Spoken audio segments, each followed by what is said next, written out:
कल आपको रोका गया था, आज अलग से इंतजाम किए गए हैं, क्या वजह है, भेदभाव क्यों है दो नेताओं के बीच में?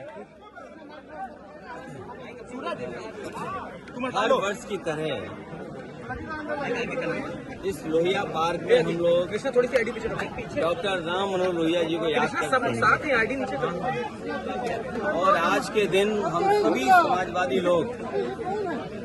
इकट्ठे होते हैं यहाँ पर आकर के और माल्यार्पण के बाद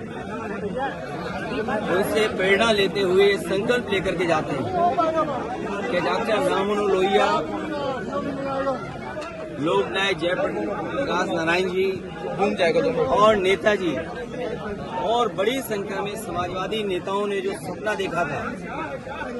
कि भारत समाजवादी देश बने, समाजवादी व्यवस्था से देश चले, डॉक्टर राम लोहिया जी के संकल्पों पे, उनके आदर्शों पे, उनकी बताई हुई नीतियों पे, जिन्होंने ये सपना देखा था कि हर तरह का भेदभाव खत्म हो समाज के अंदर, चाहे जाति को लेकर के भेदभाव हो, भाई अखिलेश यादव की बाइट, जाति तोड़ों का आह्वान किया हो या रीजनल स्तर पे जो भेदभाव होता है उसको लेकर के भी डॉक्टर राम लोहिया ने कहा कि इस तरह का कोई भेदभाव नहीं होना चाहिए। सत्य क्रांति का जो आह्वान किया था वो सही मायने में समाज को दिशा देता है। डॉक्टर राम मनोहर लोहिया को आज याद करते हुए हम संकल्प लेते हैं कि जो समाजवादी भारत का उन्होंने सपना देखा तो उस सपने को पूरा करेंगे। ये पार्क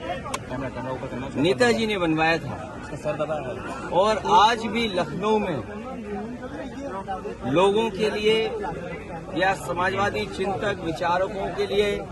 ये बहुत महत्वपूर्ण स्थान बन के उभरा है। इस स्थान पर सुबह से लेकर के शाम तक इस पार्क में लोग आते हैं और जब डॉक्टर राम मनोहर लोहिया के प्रतिमा के पास आते होंगे जरूर उनसे प्रेरणा लेकर के जाते होंगे। और आज देश में सच्चाई यही है कि समाजवादी व्यवस्था से ही गरीबी दूर हो सकती है, समाजवादी व्यवस्था से ही पढ़ाई का जो भेदभाव है वो खत्म हो सकता है, समाजवादी व्यवस्था से ही जो डॉक्टर राम मनोहर लोहिया ने कभी कहा था कि दाम बांधो की नीति लागू हो, तो जिस तरह से महंगाई है, बेरोजगारी है,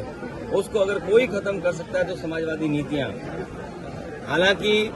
जयप्रकाश जी ने संपूर्ण क्रांति का आह्वान किया था, महंगाई या भ्रष्टाचार उस समय की राजनीतिक परिस्थितियों को लेकर के सरकार को इस तरह का व्यवहार कल नहीं करना चाहिए था जिस तरह का सरकार ने व्यवहार किया था। और ये बात कहना कि जीव जंतु हैं इसलिए आप नहीं जा सकते हो, तो जीव जंतु तो सड़कों पर भी हैं, हर जगह हैं, क्योंकि हर जगह आना जाना आप रोक देंगे क्या? जीव जंतु से आप पूरा यातायात रोक दोगे? सड़कों पे चलने को रोक दोगे क्या आप? इसी बहाने को लेकर के जीव जंतु हैं। ये केवल समाजवादियों का जो काम था, समाजवादियों का आज भी काम दिखाई दे रहा है। जयप्रकाश नारायण इंटरनेशनल सेंटर के सामने आज भी बीजेपी का विकास फीका है और उस ऊंचाई से देखो आप तो आप खुद महसूस करेंगे और उस बिल्डिंग को देखें कि आज के समय में भी वो सबसे मॉडर्न इंफ्रास्ट्रक्चर दिखाई देता है जो पब्लिक यूज के लिए थी। ये जो ओपन स्पेस आपको दिखाई दे रहा है, ये पार्क, ये समाजवादियों की देन है, चाहे आपका लोहिया पार्क हो, चाहे छोटे लोहिया जेनेरेशन पार्क हो। अब तो ये सरकार रख रखाव भी नहीं कर पा रही है, तो सोचिए वो महापुरुषों का सम्मान क्या करेंगे। चेन्नई में